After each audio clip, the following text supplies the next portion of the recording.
Bismillahirrahmanirrahim. Alhamdulillahi Rabbil Alameen. Assalamu alaikum. Mes chers frères et sœurs, tu as supprimé les conversations. Tu as essayé de passer à autre chose. Tu t'es dit que si c'était écrit, ça aurait marché. Mais ça fait des mois, peut-être des années, et cette personne est toujours dans ton cœur. Pas comme un fantasme, pas comme une obsession, mais comme un prénom que tu chuchotes dans tes invocations, une douceur qui ne t'a jamais quitté. Et maintenant tu te demandes, est-ce juste de la faiblesse émotionnelle? Est-ce de la nostalgie? Ou Allah essaie-t-il de me dire quelque chose que je n'ai pas encore compris? Parce que peut-être que ce n'est pas censé être effacé. Pas encore. Tu as essayé de laisser partir. Tu t'es même convaincu que c'était fini, jusqu'à ce rêve aléatoire, ce souvenir inattendu, ce moment pendant la sala où son prénom est juste revenu dans ta poitrine. Sans prévenir, sans raison. Juste là. Et ce n'est pas comme si tu lui envoyais des messages. Ce n'est pas haram. Tu ne stalkes pas son profil, tu n'es pas obsédé. Mais son prénom apparaît toujours quand tes mains se lèvent en invocation. C'est toujours l'endroit où ton cœur respire naturellement. Et maintenant tu es coincé dans cette zone grise dont personne ne parle. Celle où ce n'est pas toxique mais ça n'avance pas. Où ce n'est pas un péché mais ce n'est pas paisible non plus. Où tu continues à demander à Allah, que dois-je faire de ça? Parce que la douleur n'est pas de s'accrocher, c'est de ne pas savoir pourquoi tu le fais encore. Et si c'est toi, si tu portes quelqu'un dans ton cœur plus longtemps que ce qui semble logique, peut-être que la question n'est pas « pourquoi je n'ai pas encore tourné la page ?» Peut-être que la question est « et si Allah n'avait pas encore écrit la fin ?» Cette vidéo ne parle pas de courir après les gens. Ce n'est pas à propos de faux espoirs ou de romantiser le chagrin d'amour. C'est à propos de signes, des signes subtils au niveau de l'âme. Le genre qu'Allah place dans ta vie quand quelque chose n'est pas censé être effacé mais évolué. Parlons des signes qui indiquent que peut-être, juste peut-être, Allah ne veut pas que tu passes à autre chose. Pas parce que c'est facile, mais parce que quelque chose à ce sujet n'est pas terminé. Signe numéro 1, tu as essayé de passer à autre chose, mais la paix n'est jamais venue. Tu as fait tout ce qu'on dit qu'il faut faire. Tu as supprimé les photos. Tu as mis son nom en sourdine.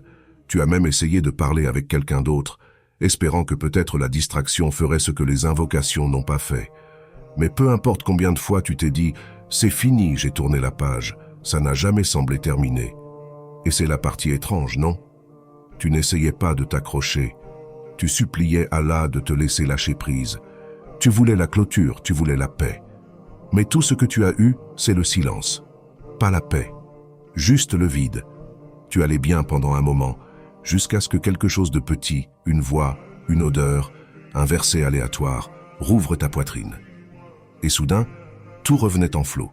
Pas d'une manière désespérée, mais dans cette douleur familière et calme qui dit « je suis toujours là ».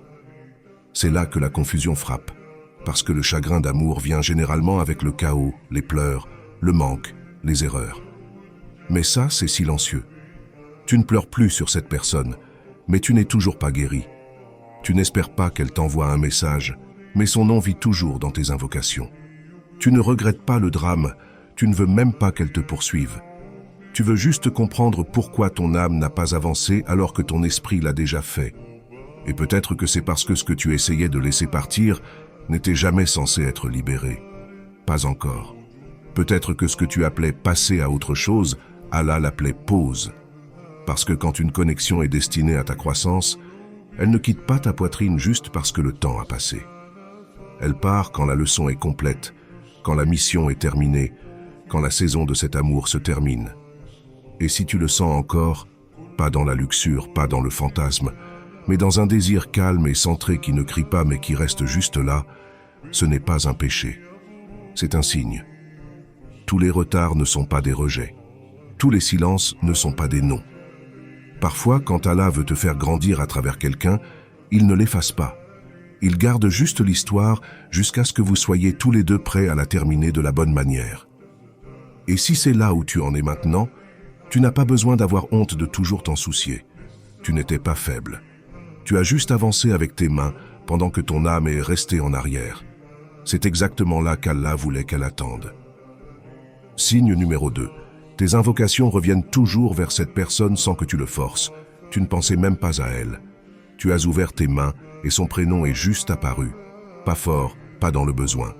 Juste là, assis entre ta langue et ton cœur, comme s'il avait toujours appartenu là. Et la partie bizarre, tu ne l'as pas planifié. Tu n'as pas dit « Oh Allah, ramène-la ». Tu priais pour ta carrière, ta religion, ta paix. Mais ton âme continuait à plier son prénom dans chaque demande, comme si elle croyait qu'elle faisait partie des trois. C'est là que ça a commencé à devenir inconfortable, parce que tu pensais que c'était fini. Tu as fait des invocations il y a des mois pour passer à autre chose, et tu le pensais vraiment. Tu n'essayais pas de rouvrir quoi que ce soit. Tu voulais juste la clôture. Mais pourquoi son nom vit-il toujours dans ta cage thoracique, même après avoir enterré la relation? Ce n'est pas de l'engouement. Ce n'est pas toi assis toute la journée à romantiser ce qui était. C'est quelque chose de plus silencieux, quelque chose de plus profond. Un sentiment que tu continues d'essayer d'expliquer comme une erreur. Mais peut-être que ce n'en est pas une. Peut-être que c'est un fil qui n'a jamais été coupé parce qu'Allah ne l'a pas permis.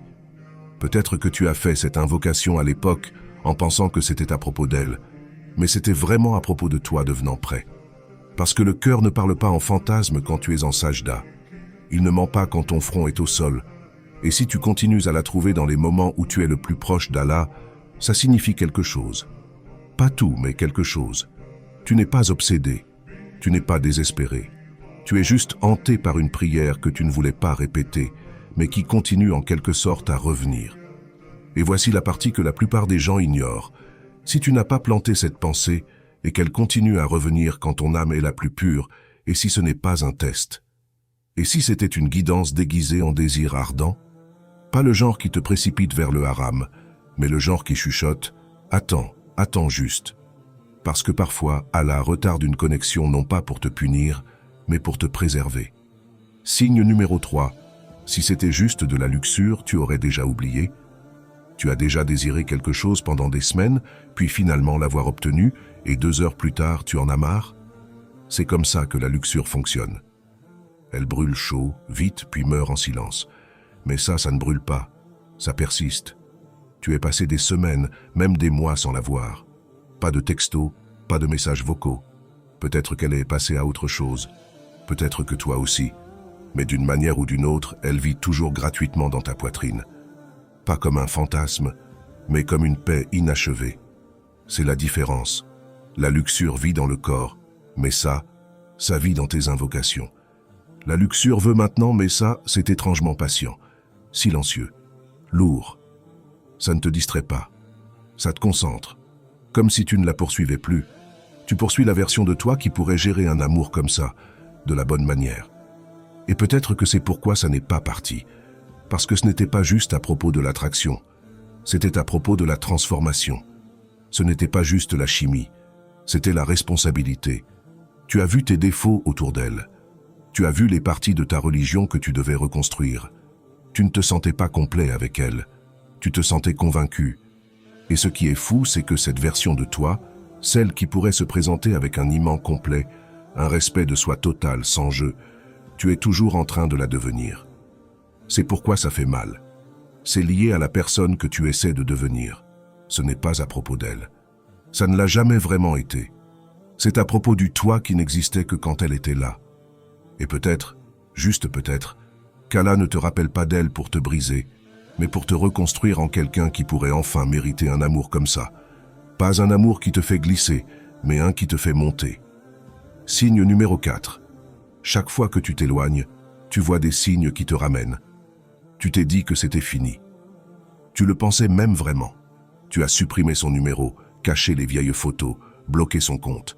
Tu as fait une invocation entière demandant juste à Allah de la retirer de ton cœur. Mais ensuite, un coup de bas aléatoire parle de patience en amour. Le TikTok d'un étranger se termine par un prénom que tu avais l'habitude de dire chaque nuit dans tes invocations. Tes rêves, qui étaient vides pendant des semaines, se remplissent soudainement du même visage que tu essayais d'oublier. Et pire, ça ne semble pas aléatoire. Tu continues à voir des choses, à entendre des choses, des moments qui ressemblent à des signes, comme de doux échos d'Allah subhanahu wa ta'ala, ne te poussant pas vers elle, mais refusant de te laisser complètement t'éloigner. Et c'est déroutant, non? Parce que tu n'essaies plus de poursuivre un fantasme.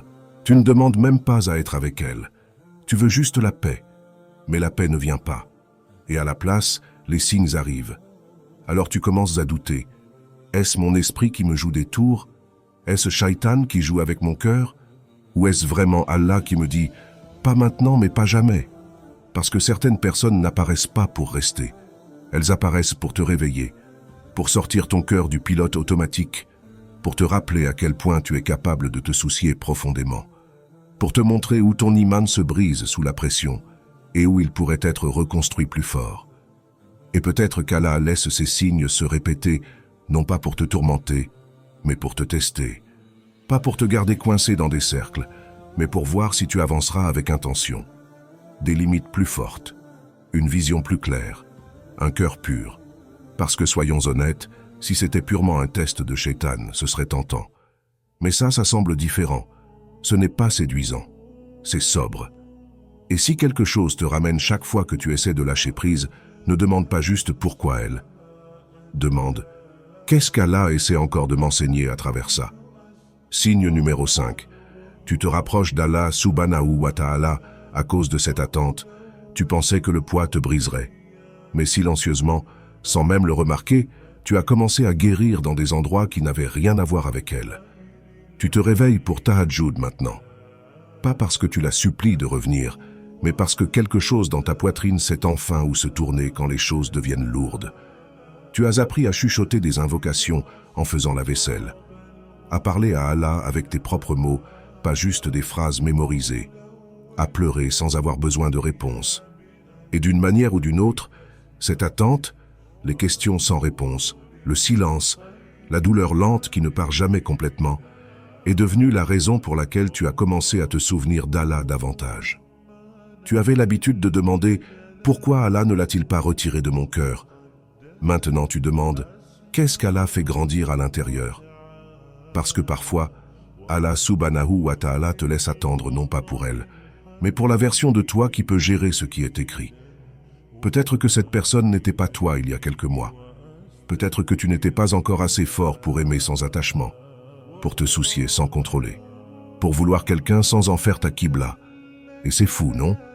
Ce chagrin qui a commencé avec la confusion et le désir ardent ressemble maintenant à une porte secrète vers l'iman. Plus tu perds le contrôle sur le résultat, plus tu te rends à celui qui l'a toujours eu. Et c'est l'abandon. Ce n'est pas de la faiblesse, c'est le début du véritable amour. Pas juste pour quelqu'un d'autre, mais pour Allah. Et ça ne veut pas dire que cette personne est ton avenir.